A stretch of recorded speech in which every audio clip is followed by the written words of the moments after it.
Okay. जो लोग प्रत्यक्ष पुण्य के भागी बनते हैं उनको प्रत्यक्ष रूप से उसका विपाक मिलता है। ओके, जैसे कोई व्यक्ति अगर प्रधान रूप से करता है तो उसको वैसे मिलता है, लेकिन पुण्य पाने के अलग अलग तरीके भी होते हैं। देखिए, जैसे कि बहंते जी ने कहा कि जैसे पुब्बाराम विहार है, वो साधारण नहीं था। 87 करोड़ सुवर्ण मुद्राओं, हाँ 27 करोड़ इतने सुवर्ण मुद्रा, मतलब छोटा नहीं था, कितना बड़ा ढेर हुआ होगा, इतना बनाया। फिर ऐसा बनाने के बाद में बाकी लोग सोच रहे थे कि अरे ऐसा पुण्य हम लोग नहीं कर सकते, हम लोगों के पास उतना पैसा भी नहीं है और हम लोग उतना इन्वेस्ट नहीं कर सकते। तो उसने जो पुण्य किया है, उस पुण्य का अगर हम लोग भी अनुमोदन करेंगे, हम लोग भी अनुमोदन करेंगे तो हमें भी वो पुण्य मिलेगा। और ऐसे एक व्यक्ति नहीं है, उस पुण्य को देखकर जितने भी लोगों ने उसका साधुवाद देकर अनुमोदन किया, वे लोग भी उसी विहार जो बनाने का जो पुण्य था और संघ को देने का पुण्य था, उस पुण्य के भागी बने। और आप लोगों को आश्चर्य होगा कि ऐसे सैकड़ों उदाहरण मिलते हैं। उसी पुण्य के अनुमोदन से प्राप्त किए पुण्य से लोग, सैकड़ों लोग सुगत देवलोक में हैं। उन्होंने स्वयं वो दान नहीं दे पाए। उनमें से एक उपासिका भी थी कि उसको भी लगा कि इस पुण्य में मेरा भी कुछ हो, तो उसने क्या किया, 1,00,000 सुवर्ण मुद्रा का या कैसे भी, ये सब बहुत अच्छा क्वालिटी का एक ऐसा चटई गालीचा लेकर आए। उस पुब्बाराम विहार में ऐसी कोई जगह नहीं छोड़ी थी जिस जगह पर विशाखा ने बेस्ट क्वालिटी का कोई ऐसा गालीचा न डाला हो, कोई जगह नहीं छोड़ी। तो वो सोचते थे कि किस जगह पर डालो, लेकिन उसको पुण्य करने का मौका नहीं मिला। ओके, तो वो बेचारे सारा जगह, और विशाखा को भी पूछा कि मैंने ये लाया है मैं संघ के लिए, इस विहार के लिए, तो कहाँ डालो, तो मुझे थोड़ी जगह बताओ। अभी विशाखा को भी लगता है तुझे जहाँ खाली जगह लगती है वहाँ डाल देना, और जहाँ तुझे लगता है कि तेरे इससे जो थोड़ा सा हल्का वाला है तो वहाँ उसको निकाल कर वो भी डाल देना। लेकिन उससे हल्का वाला कोई नहीं मिला, कुछ नहीं मिला नहीं, और खाली जगह भी नहीं मिला। मतलब विशाखा कितनी दक्ष थी पुण्य करने में। ओके, तो फिर निराश होकर फिर वो विहार के जो सीढ़ियाँ हैं उस सीढ़ियों पर बैठकर अपना सिर ऐसा पकड़कर रोने लगे। ओके, उस समय में आनंद बंदे जाते हैं, बोलते हैं कि उपासके क्यों रो रही है? तो कहते हैं कि मैं ये दान के लिए कुछ लाए हूँ, विहार के लिए मेरा इस पुण्य में मेरा भी कोई अंश बने, लेकिन मुझे मौका नहीं मिला है ना। इस कारण से मैं सब जगह देखा, लेकिन मैं डाल नहीं सके। लेकिन आनंद बंदे उससे भी ज़्यादा दक्ष थे।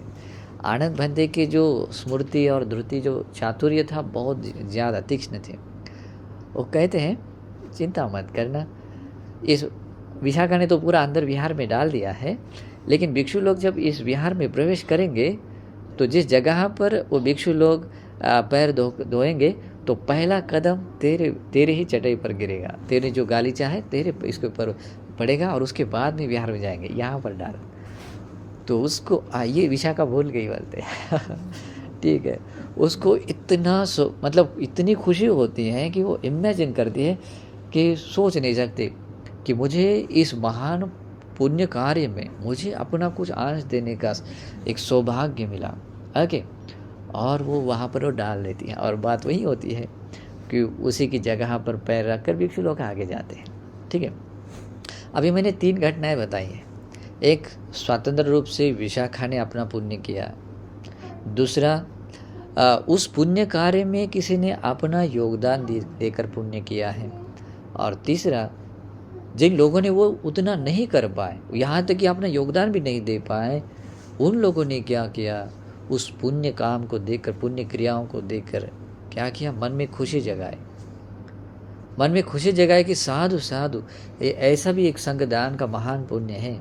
और इस प्रकार से अपने मन में जो प्रसन्नता जगाकर साधुवाद देकर अनुमोदन किया, तो उससे भी उसी प्रकार का विहार दान का पुण्य उन लोगों ने प्राप्त किया। तो ये राज है उपासकों। अभी तो हमारा विहार यहाँ कुछ है नहीं है, लेकिन अभी हम लोग जो भी प्रयास करने जा रहे हैं, तो ये भगवान बुद्ध के परिनिर्वाण के बाद भी क्यों न हो, लेकिन हमें संघ के लिए, बुद्ध शासन के लिए ऐसा महान काम करने का मौका मिला।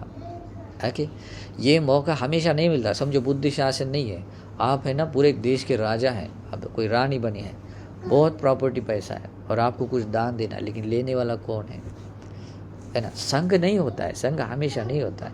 लेकिन हमारे सौभाग्य के लिए आज भगवान के परिनिर्वाण के बाद संघ मिला है। तो संघ के लिए आप लोग क्या करें कि निवास, मतलब निवास नहीं है, आप एक विहार बना, मोनेस्ट्री बनाकर दान देने वाले हैं। ओके, तो जो लोग, अभी एक व्यक्ति नहीं है, अभी आपके जो भी प्रधान रूप से आप आगे आ रहे हैं, तो उतने प्रधान रूप से आगे आ रहे हैं। ओके, जो लोग प्रधान रूप से दायित्व तो लेते हैं और उसमें से भी अपनी अपनी विशेषता होती है। आपकी श्रद्धा कैसी है। ओके, अभी यहाँ हम सब लोग बैठे हैं, तो सबकी श्रद्धा समान नहीं हो सकती है। ओके, जिसके पास में ज्ञान है कि जो भी बुद्ध धम्म संघ के बारे में जो पहचान है, वो मूल बनती है श्रद्धा उत्पन्न होने के लिए। तो आप दान देने के पीछे आपकी श्रद्धा कैसी है, आप दान देने के पीछे आपकी अंडरस्टैंडिंग कैसे है। तो अंडरस्टैंडिंग है तो आप किस प्रकार से गौरव से देते हैं। अगर उतनी अंडरस्टैंडिंग नहीं तो हाँ ठीक है, हमारा भी सब लोग दे रहे हैं, अभी नाम आया है और हमें कोई चारा नहीं, तो ऐसा दिखे, ऐसा वाला अलग है।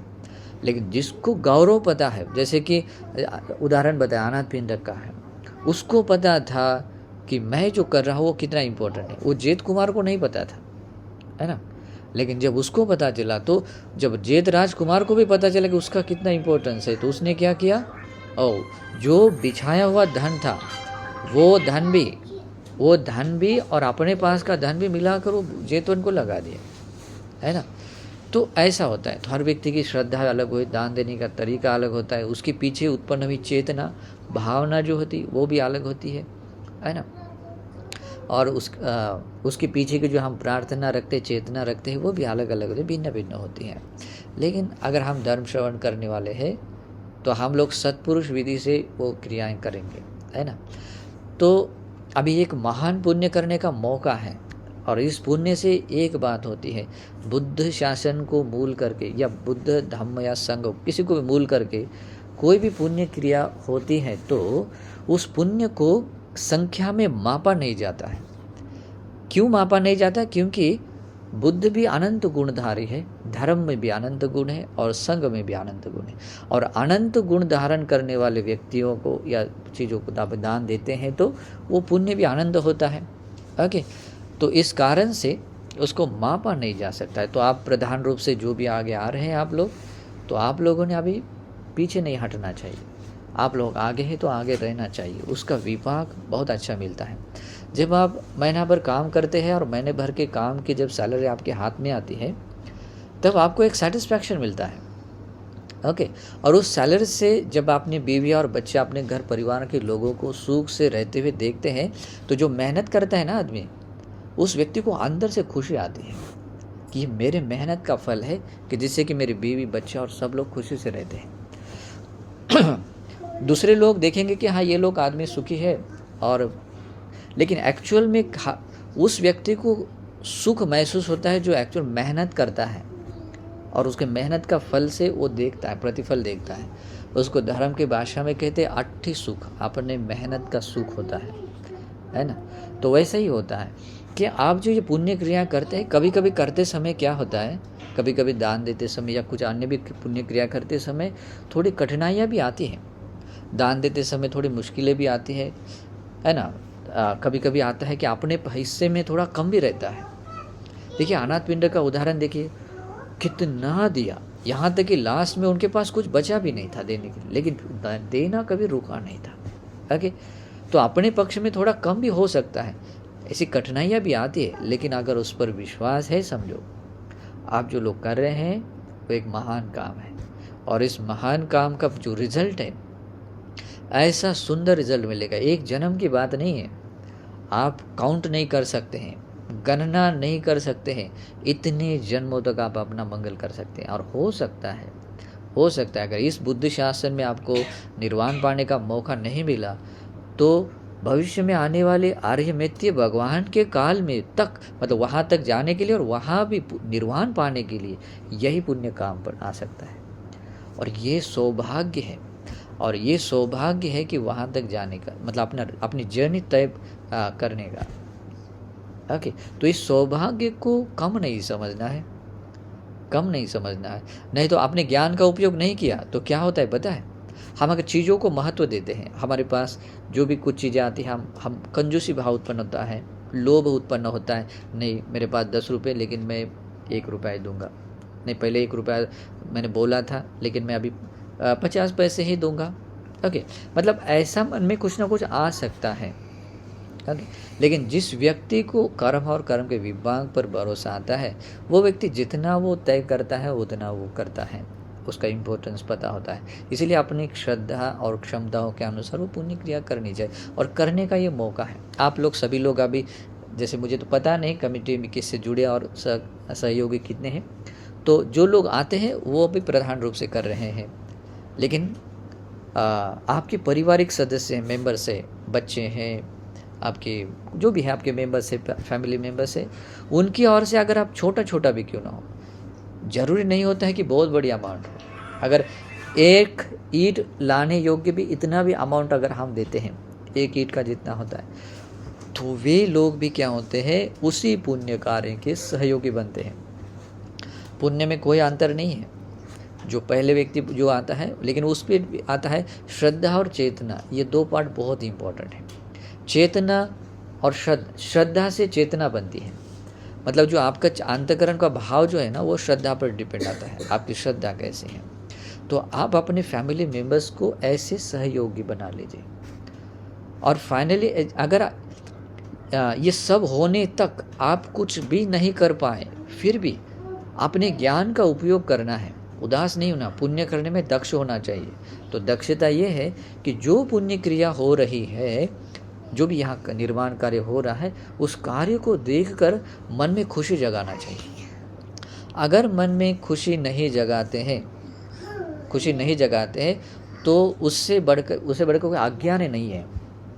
ओके, भगवान बुद्ध क्या कहते हैं, बाल व्यक्ति, जो मूर्ख व्यक्ति, जिसके पास अंडरस्टैंडिंग नहीं होती है, वो व्यक्ति दूसरों ने दिया गए दान का भी अनुमोदन नहीं करता है। एक खुद का पैसा भी नहीं होता है, खुद की चीज़ भी नहीं होती, एक पर्सन है दूसरे पर्सन को देता है, लेकिन उसको देख कर उसको गुस्सा आता है। क्या गुस्सा आता है, अरे ये मूर्ख आदमी है, उसको तो आदमी तो हट्टा कट्टा दिख रहा है, उसको 2 हाथ पैर भी है ना, वो भी काम कर सकता है, और जब हो सकता है अभद्रवाणी से बोलता भी है ना, ये पागल मूर्ख लोग हैं, एकदम गए गुजरे लोग हैं, ऐसे भी दान देते हैं। अभी उसका कुछ ज़्यादा है क्या, उसका 1 रुपया भी नहीं गया, वो दूसरे ने दिए गए दान का भी अनुमोदन नहीं करता।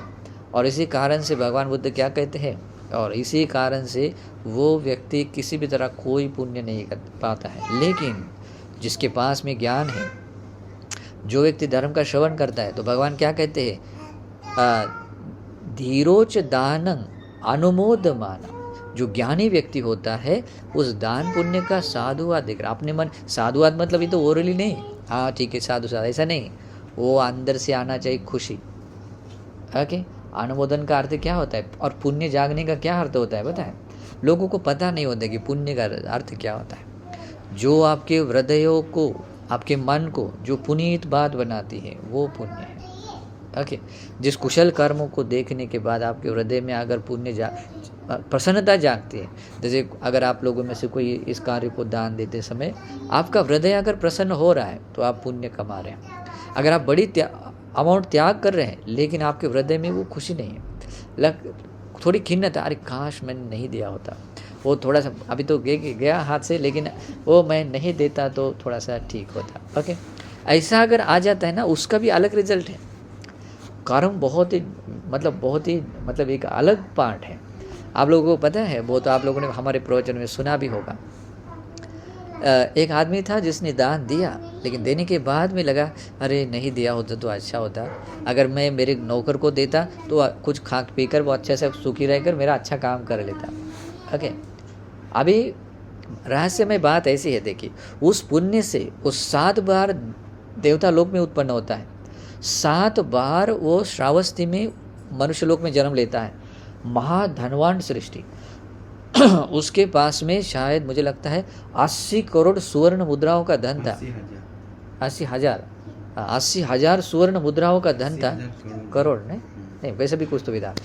तो 80 करोड़ या 80,000 करोड़ का, 80,000 करोड़। हाँ, 80 करोड़। तो उतना अमाउंट था। तो सोच, और उसके बाद में सोना चांदी और बाकी धन की तो बात ही क्या है। लेकिन बात ऐसी होती है कि वो मरने के बाद में उसका कोई वारिस भी नहीं होता है। लेकिन वो जिंदा रहते समय उसने कभी भी भरपेट खाना अच्छा नहीं खाया। खाना भी खाया तो चावल का जो टुकड़ा गिरता है ना, उसको क्या बोलते हैं, जो चावल का टुकड़ा बोलते हैं मराठी में, कनी, हाँ, कन की जैसा, तो वैसा चावल खाया, रूखा सूखा। वो बेड पर, अच्छा पैसा तो बहुत है, सोता था फटी छोटी चटाई पर सोता था, कपड़ा भी नॉर्मल पहनता था, उसका रथ भी ऐसा टूटा फूटा ज्वाइन किया हुआ, उसका घोड़ा भी ना कृष्य था। हाँ, मतलब जैसा भी कृष्य घोड़ा, साधारण, कोई पावरफुल नहीं, अच्छा नहीं दिखने वाला। मतलब इतना ऐश्वर्य था, लेकिन उस सुख का अनुभव करने का इतना मन नहीं था। ओके, इतना भी मन नहीं था। क्या हुआ? हाँ, और कर लेना, ठीक है। तो उसका एक रहस्य बताया है, ठीक है। उसका क्या कारण था पता है? थोड़ा इधर ध्यान दीजिए, ध्यान सबका इधर है। हाँ, धर्म श्रवण करते समय इधर ही होना चाहिए, ठीक है। हाँ, नहीं तो बात ऐसी होती कि अगर हम कुछ बातें मिस कर देते हैं तो नुकसान बहुत होता है। ओके, जीवन जीने में, पुण्य करने में और सभी चीज़ों में सब कुछ नुकसान है। ओके, तो उस व्यक्ति का एक ही था, उसने पुण्य करने के बाद में पश्चाताप उत्पन्न किया। अरे मैंने जो दान दिया, पहले देने से पहले श्रद्धा थी, लेकिन देने के बाद में वो श्रद्धा स्थिर ने, मन की प्रसन्नता वो नहीं रख पाया।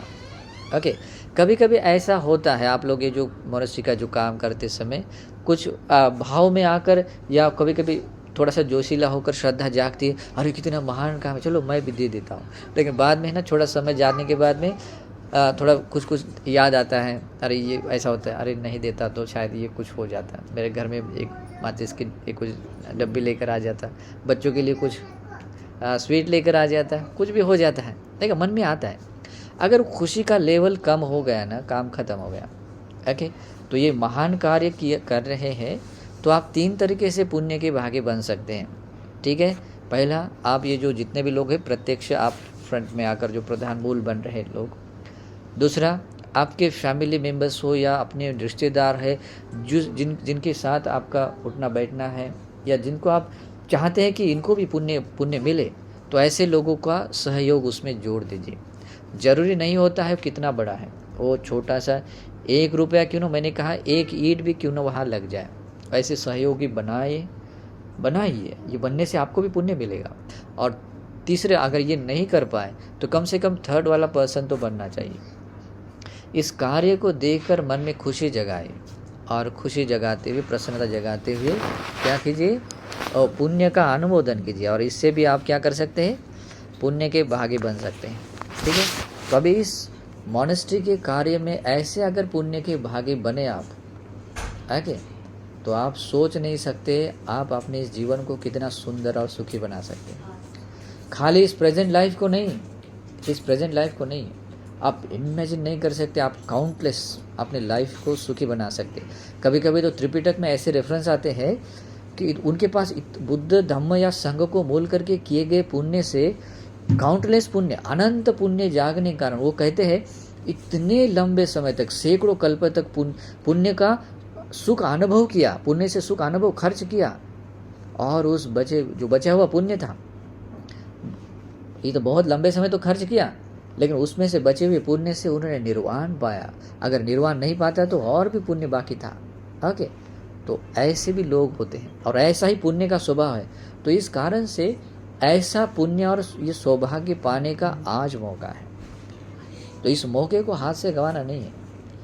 तो इससे 2 चीज़ें हो जाती हैं, एक, अपने खुद की उन्नति हो जाती है।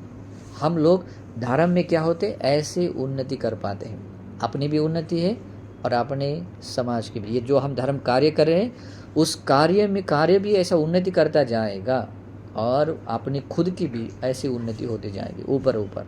ठीक है, तो मैं अभी आप लोगों को इसी प्रकार का कुछ रहस्य में कुछ बातें, विशेष रहस्य में, कि भगवान की शिक्षा है वो तो रहस्य में है, मतलब अद्भुत है, इसी कारण से वो गुण धर्मों से युक्त है।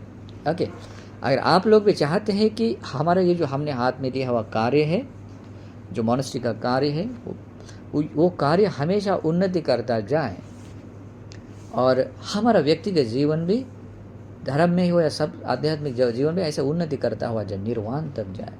अगर आप लोगों को ऐसा लगता है तो आप लोगों को चीज़ें याद रखना होगा। ओके, मतलब जो कार्य हाथ में लिया है वो अभी ऐसे नीचे नहीं जाना चाहिए। जो आप लोगों को बुद्ध शासन मिला, मनुष्य का जीवन मिला, भगवान का धर्म मिला है, और ऐसा रहते समय भी अगर आदमी ऐसा ऐसा नीचे जाएगा ना, उससे दुर्भाग्य आदमी कोई नहीं है। अगर उसकी परिहानि हो रही, भगवान के शासन के रहते समय अगर वो व्यक्ति गया गुजरा जीवन जी रहा है ना, पुण्य से धर्म से अगर ऐसा नीचे नीचे जा रहा है तो उस व्यक्ति को लाभ नहीं है, उस व्यक्ति को अलाभ है। उसी धर्म की भाषा में कहते हैं उसकी परिहानि है।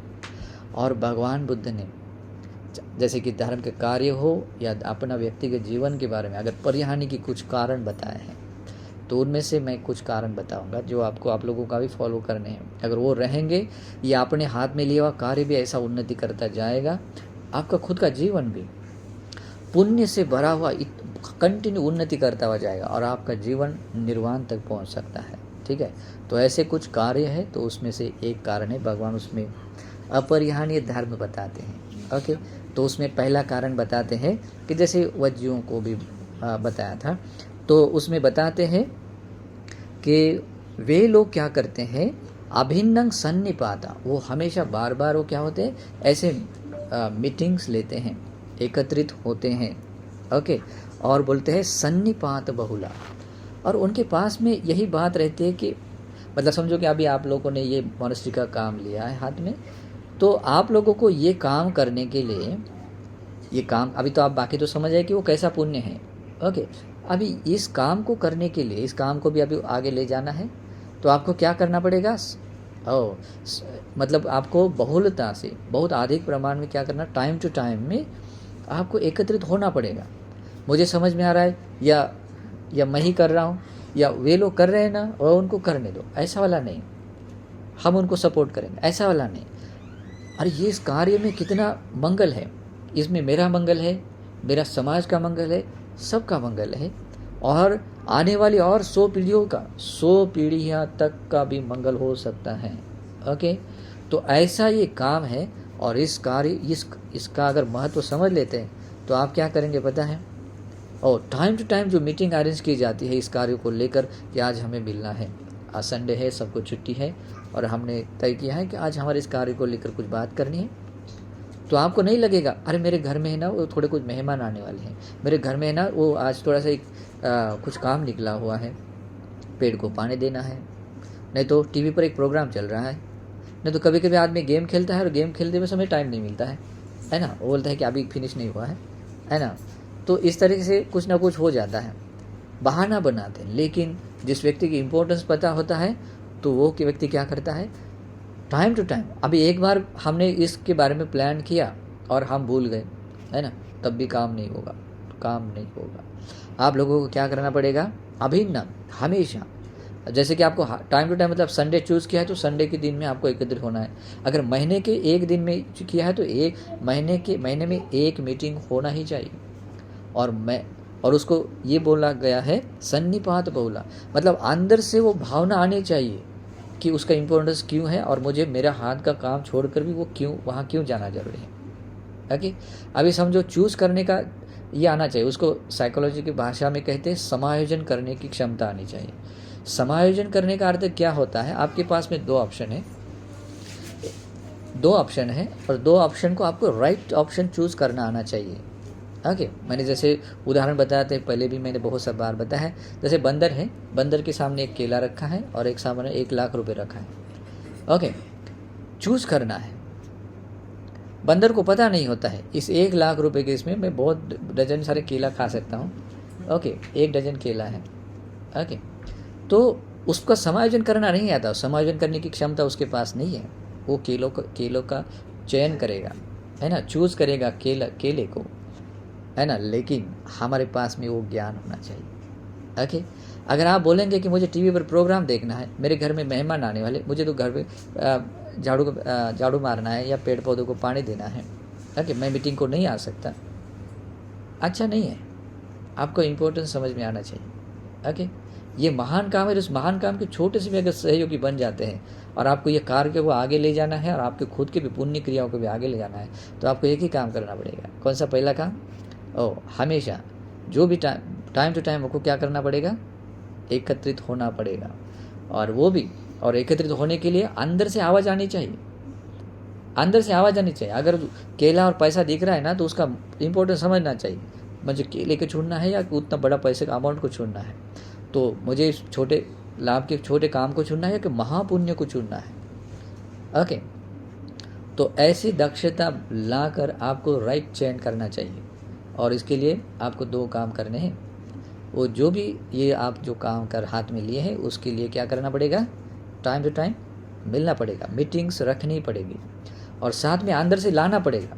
अगर एक आदमी ने भी एक मैसेज दिया ना कि आज हम मिलने वाले हैं, क्विकली अंदर से आना चाहिए। हाँ, मैं जाऊँगा, मैं ज़रूर जाऊँगा, कम से कम उसका अपडेट ले लूँगा।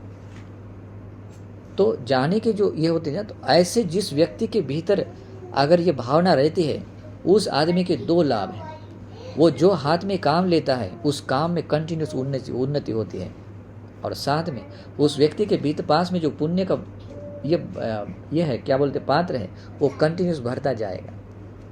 उसका पुण्य धर्म में जो स्थान है वो भी ऊपर ऊपर जाएगा, है ना।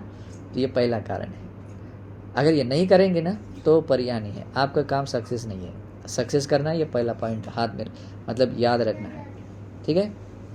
सेकेंड वाले पॉइंट में ऐसा आता है, भगवान बुद्ध कहते हैं समग्गा सन्निपतंती समग्गा उत्तहंती। वे ऐसा तो मीटिंग जो लेते हैं तो उसमें समग्रता से एकत्रित तो आना ही चाहिए, लेकिन वो जब एक कोई अगर हमने टॉपिक लिया है, काम हाथ में लिया, निर्णय लिया है कि हम ऐसा करेंगे, तो उस बात को सहमति अनुमोदन करने के बाद एक साथ उसके लिए उठना चाहिए, अनुमोदन होना चाहिए और उसी बात पर वहाँ स्टॉप करना है और उसके एक साथ उस बात का सहमति लेकर अनुमोदन करते हुए उठना चाहिए। और उठकर क्या करना चाहिए?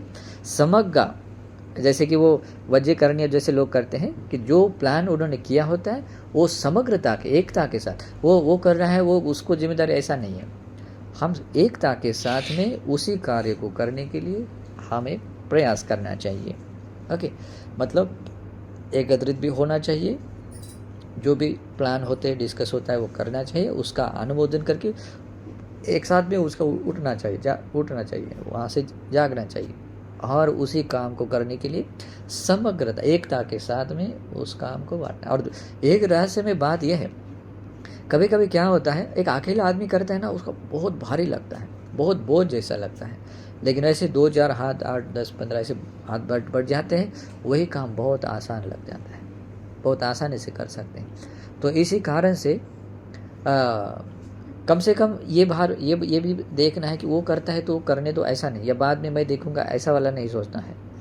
ओके, बाद में मैं देखूंगा ऐसा नहीं, एक साथ अगर हमने प्लान किया है तो एक साथ उसी विचार के साथ उठना है कि हम लोगों को ये करना है और जैसा टाइम या जो भी ड्यूरेशन आता है उसके अनुसार हमें वो करना चाहिए। ओके, तो इस तरीके से आप लोगों ने ऐसा करेंगे तो भगवान बुद्ध कहते हैं उस व्यक्ति की कभी परिहानि नहीं होगी, वो उस कार्य में भी उन्नति होगा और उसके पुण्य में भी और धर्म कार्य में भी बहुत उन्नति करेगा, धर्म में भी उन्नति करेगा। तीसरी बात है आपके मतलब परिहानि न होने के लिए और हमेशा कार्य में इसकी उन्नति होने के लिए, जो बात प्रज्ञप्त नहीं की हुई, यानी कि जो बताई गई नहीं है, तो बताई गई है समझकर ऐसा कुछ ये नहीं समझना है, और जो बताई गई हुई बात है उसको बताई गई नहीं है ऐसा नहीं समझ लेना, चाहे वो भगवान के धर्म को लेकर है या आपके काम को लेकर भी है। जो आप हाथ में काम लेते हैं उस बात को लेकर या धर्म को क्षेत्र में भी है, जैसे भगवान ने कुछ बात अगर बताई गई है तो उसको बताई गई नहीं है करके नहीं लेना है ना, मतलब यथावत ये कर लेना है। जैसे प्रज्ञप्त की हुई बात है तो प्रज्ञप्त की हुई बात के रूप में ही लेना है, चाहे कार्य को लेकर है या किसी धर्म को क्षेत्र में है। अगर ऐसा करते हैं तो ये कार्य हमेशा उन्नति करेगा और हमारे जीवन में पुण्य भी हमेशा मिलता रहेगा। फिर उसके बाद में एक बात है, आपके इस कार्य को अगर सक्सेस बनाना है और हम धर्म इस कार्य में की उन्नति हो और हमारे धर्म में भी उन्नति हो, इसके लिए एक बात है, जैसे कि वो वज्जी लोग करते थे, अपने इस धर्म में या उस कार्य क्षेत्र में रहने वाले जो बड़े बुजुर्ग लोग हैं, इसमें आता है जिसके उसके इसमें मौजी महल्लक बोलते हैं। महल्लक यानी कि बड़े बुजुर्ग लोग हैं, है ना, उसका रिस्पेक्ट करना आना चाहिए। तो अभी इस हमारे सभी धर्म कार्य में सबसे रिस्पेक्टफुल कौन है, बता सकते हैं आप लोग को? क्या लगता है, बताओ उपासिका। उपासक लोग, बड़े लोग, उपासक लोग, और भिक्षु संघ। भिक्षु संघ सबसे पहले है, तो चार वो जो है परिषद। हाँ, तो अभी तो भिक्षु संघ, नहीं, उसके इस धर्म कार्य से जुड़े हुए लोगों में जो सबसे ऊंचे स्थान पर है उसको बोलते हैं स्थवीर। बात उम्र से नहीं होती है, वो ज्ञान और गुणों से वृद्ध होना चाहिए। थेरों की व्याख्या क्या होती है पता है? मतलब ऐसा सफ़ेद बाल हो गए, दांत पड़ मतलब गिर गया, ऐसा उससे बूढ़ा आदमी स्थवीर नहीं बनता, बूढ़ा नहीं बनता है। बूढ़ा होना चाहिए अपने ज्ञान से, बूढ़ा होना चाहिए अपने गुणों से, है ना। तो ऐसे व्यक्ति अगर ज्ञान और गुणों से बड़े हैं तो वे लोग महल्लक हैं, ओके, वे है भिक्षु संघ है, तो उनको सम्मान देना आना चाहिए। उसमें आता है ते सक्करोन्ति गरुं करोन्ति मानेन्ति पूजन्ति तेसंच सोतब्बं मन्यति। इसमें आता है उनका सत्कार करना आना चाहिए, यथोचित सत्कार करना चाहिए। सत्कार करना जैसे कि अभी हम लोग आए हैं, तो आप लोग आने के लिए कम से कम थोड़े 10 कदम आप आगवानी करने के लिए आप आगे आएंगे, आइए बंदे स्वागत है आदि के रूप कर सकते हैं। तो ये सत्कार है, गौरव करते हैं आप जैसे कि बंदे लोगों को बैठने के लिए ऐसे आसन देते हैं, आप नीचे बैठते हैं, एक गौरव है। इसमें कोई कॉम्प्रोमाइज़ नहीं होना चाहिए। अगर इसमें अगर आपने सोच लिया ना कि ठीक है हम भी बैठेंगे बंदी के बाजू में, बंदी आप कैसे बैठे, मैं भी बैठता हूँ, वो करेंगे ना, वो धर्म का काम भी नीचे जाएगा। मतलब धर्म के विनाश के लिए आपके खुद की भी परिहानि का काम शुरू हो जाएगा। मतलब आपका काम क्या बोलते हैं उसको, परिहानि विनाश होना शुरू हो जाएगा। आपको पता भी नहीं पता चलेगा कि आपके जीवन में कैसा कुशल आना शुरू हो जाएगा। जो आध्यात्मिक लोग होते हैं जिनको धर्म और ज्ञान पता है उनको पता होता है। अभी हम बता सकते हैं लेकिन अभी बताने टाइम नहीं है, लेकिन बस इतना ही समझना कि आप लोगों को वो करना है जो महल्लक व्यक्ति स्थवीर लोग हैं उनका रिस्पेक्ट करना है, ओके, जिसके धर्म और गुण हैं, ऐसे लोग रिस्पेक्ट करना चाहिए। सेकंड वाली बात, अभी आप लोग ये जो काम कर रहे हैं, आप इस काम करने वाले लोगों के बीच में जो आप उम्र से या अभी उम्र भी बहुत इंपॉर्टेंट है, क्योंकि सामाजिक स्तर पर उम्र भी इम्पोर्टेंट है। उम्र और जिसके पास क्षमता और क्वालिटी। अगर कभी कभी बूढ़ा है आदमी, दुर्गुणी है, कुछ काम का नहीं है अब वो, लेकिन वो थोड़ा थोड़ा आता है, तो ऐसा नहीं। तो 2-3 चीज़ें याद रखना है, एक उम्र और उनके पास क्षमता और गुण धर्म। इसके अनुसार जो भी अपनी उम्र के हिसाब से जो लोग हैं तो उन लोगों का सम्मान करना चाहिए। कभी भी किसी का अवमान नहीं करना है। धर्म के कार्य में जो हाथ में लिया है उससे जुड़ा हुआ कोई भी आदमी क्यों ना हो, किसी का अवमान नहीं। इसने तो 1 रुपया दिया था, ये कोई देने की बात है, इतना बड़ा काम है, 1 ही रुपया दिया है, उसको शोभा देता है क्या? नहीं, कभी नहीं ऐसा करना है। जो सत्पुरुष और भगवान का श्रावक व्यक्ति होता है ना, अगर कोई व्यक्ति 2 उंगलियों में आने वाला धान्य है इतना भी अगर संग दान के लिए देता है ना, वो भी रिस्पेक्टफुल है। अभी आगे से ध्यान रखना है, हमारे से जाने अनजाने में कोई ऐसी बात हुई होगी, लेकिन आगे से ध्यान क्या रखना है कि अगर उसमें से किसी ने इतना छोटा सा भी अगर उठाकर ऐसा कुछ दिया, समझो मैंने कहा 1 रुपया दान दिया, उसका रिस्पेक्ट करो, ओके। किसी का भी अवमान नहीं होना है। और जो ज्ञानी बड़े बुजुर्ग लोग हैं उनका सत्कार गौरव करना है, और साथ में क्या करना है, उनके बाद उनकी बताई हुई बातों को जो ओपिनियन है आते हैं उनको सुनना चाहिए और सुनकर सहमति लेना चाहिए कि और ऐसे ही नहीं कि किसी ने जो कह दिया उसको इनको एक लगता है दूसरों को दूसरा लगता है ना। उनको कहा कि नहीं बनते जी को बिहार में ही रुकेंगे, उनको लगता है नहीं बिहार में सुविधा नहीं है, यहाँ थोड़ा अच्छा है यहाँ रखेंगे, है ना। तो ऐसा नहीं बोलेगा वो, अगर इसमें असहमत हो सकते, लेकिन वो बूढ़े व्यक्ति ने कहने मात्र से नहीं, उसके बाद को भी सुनना चाहिए। लेकिन ऐसा नहीं कि मैं तेरी बात सुनूंगा ही नहीं, सुनना चाहिए। सुनकर क्या करना चाहिए, सब लोगों का ओपिनियन लेकर उस पर सही डिसीजन लेना चाहिए। इससे क्या होता है, वो जो कार्य है वो कार्य भी बहुत अच्छा होता है और आप पुण्य भी कमा लेते। तो यही आपके इस धर्म कार्य में जो आप कर रहे हैं, उस कार्य में जो बड़े बुजुर्ग लोग हैं गुणों से और यज्ञों से, उनका रिस्पेक्ट भी होना चाहिए, गौरव सत्कार भी होना चाहिए, और उन्हें बताए हुए ओपिनियंस को भी ध्यान में रखना है किसी का ओपिनियन कुछ काम करने बाजू में रखते हैं, हम अपना करते हैं, ऐसा नहीं। ओपिनियन लीजिए, उसके ऊपर चर्चा कीजिए और फिर काम कीजिए। ये बहुत इंपॉर्टेंट पार्ट है, इसको हल्के में नहीं लेना। ये भगवान का वचन है, ये धर्म और कार्य और अपने खुद को भी धर्म में उन्नति करने के लिए बहुत इंपॉर्टेंट पार्ट है। उसके बाद में अगले पार्ट आता है कि और भी कुछ पार्ट आते हैं, लेकिन मैं आपके मॉनेस्ट्री का प्रोजेक्ट को लेकर जो सपोर्टिव बात है वो बताता हूँ। उसमें यह आता है कि जैसे कि जो चीज़ धर्म के लिए अलग की जाती है, मतलब हमने अगर कुछ तय कर लिया है कि या कुल परंपरा से, जैसे कि आप अभी कमेटी के लोग हैं तो कमेटी के लोगों ने अगर तय कर लिया कि हम अपना सबका योगदान ऐसे ऐसे बनाएंगे और सब ने ये कर दिया, हाँ ठीक है, हम उसका समर्थन कर लिया, तो कमेटी के कर्तव्य के अनुसार उतना करना है, बाकी लोग उतने करते हैं, साधारण लोग कैसे भी करते हैं। तो उन लोगों ने एक काम करना चाहिए, जो बात तय होती है ना उसमें कभी कटौती नहीं करनी है, कटौती नहीं करना चाहिए। जो पुण्य करने के लिए आपने वचन दिया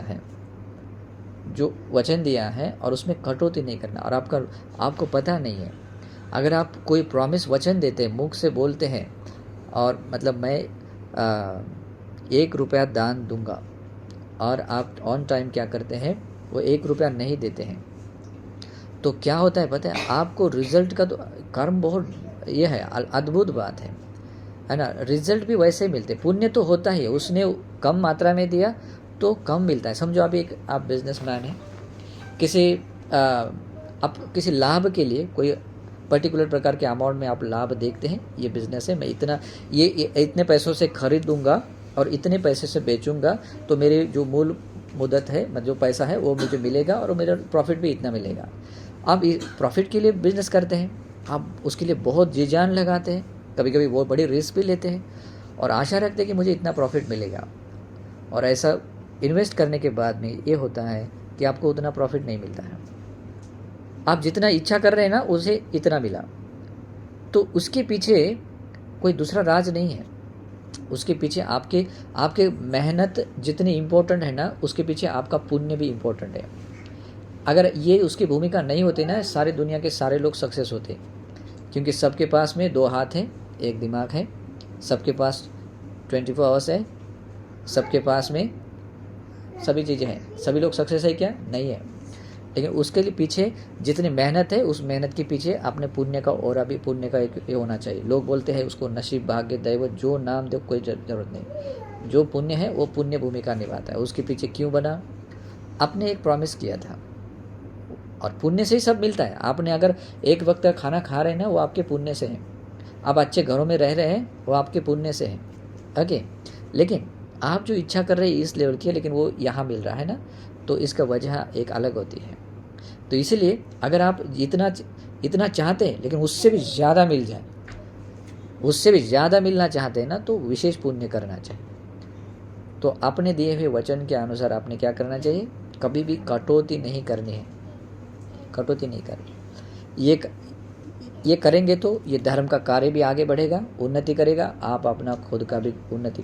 आप उन्नति ऐसे करेंगे ना, इमेजिन नहीं कर सकते। ये प्रेजेंट लाइफ की बात नहीं है, इवन फ्यूचर लाइफ, जहाँ तक इस पुण्य का बल रहेगा तब तक आपको वो फल देता रहेगा। इसलिए कभी भी अपने किए गए पुण्यों में कटौती नहीं लानी है, ठीक है। आपने किए हुए शब्दों का मतलब ऐसा वजन नीचे नहीं लाना है, ठीक है। ये काम करना है।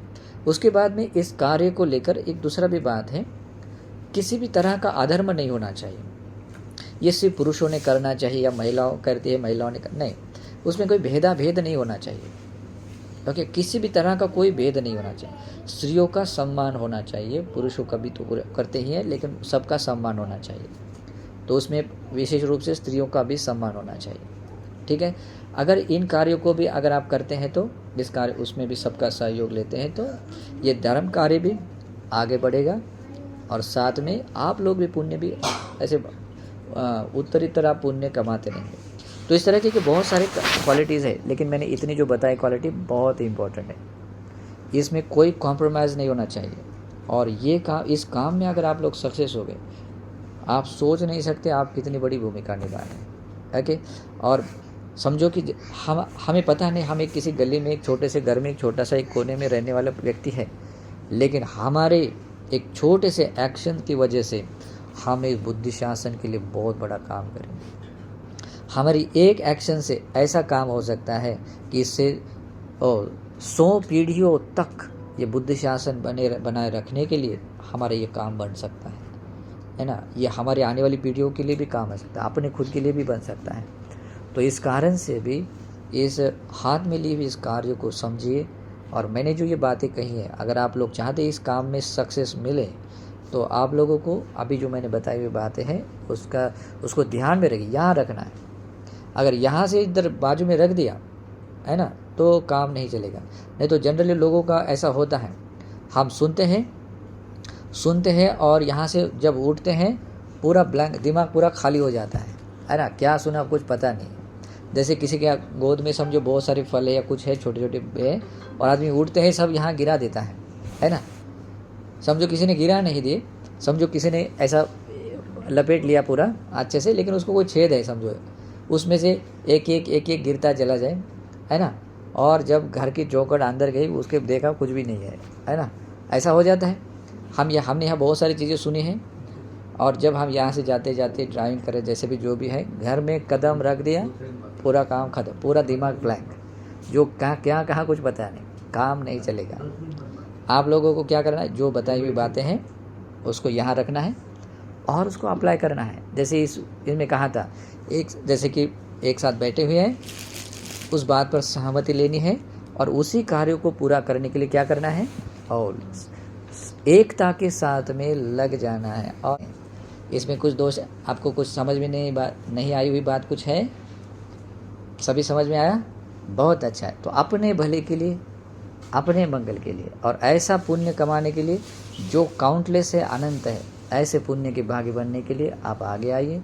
अपने ज्ञाति रिश्तेदार परिवारों रक्त संबंधियों को उसमें सम्मिलित कर लीजिए।